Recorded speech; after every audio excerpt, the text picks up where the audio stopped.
Talk about the state of your team as you get very close to wrapping up fall practice. Well, we're a little fatigued right now, a little tired, but the way we orchestrate the next several days will give them a chance to recover and get their legs back under them. With tomorrow being a pretty light day, we actually go through what we call mock game weekend starting this evening, and we'll go through everything that's Friday and Saturday organization, and then have a little bit harder practice on Sunday. Monday's a day off, and start to get into a little bit of preparation and recovery mode too.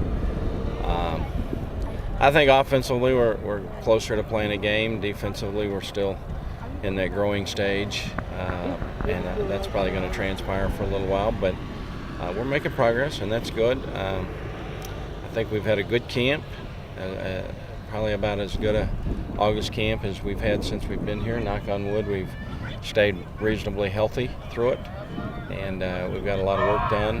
Had a great attitude from our players and approach, so all that's been very good. Specifically on offense, it seems like you guys have been utilizing a lot of your speed options, CJ Best, on the outside. Is that an added element that you think you're going to have this year to make the offense more dynamic? Well, one of the reasons we moved CJ out there is to use him in different ways and to get more speed on the field, more athleticism on the field. We were fortunate to be able to redshirt him last year. I didn't need him, but we need him this year, and he hadn't played a football game in a while, so next Saturday night will be a good experience for him. But he gives us a flexibility to do some things that we couldn't do without him, probably. And finally, to me at least, Ben Ija has probably had the best camp of anyone, maybe but Tyler Jones. Talk about his development, what you've seen from him. It seems like Tyler and him have really great chemistry, back shoulder throws a lot, things like that. Ben's had a good camp.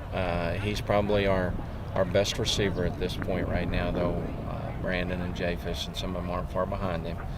But he's worked really hard.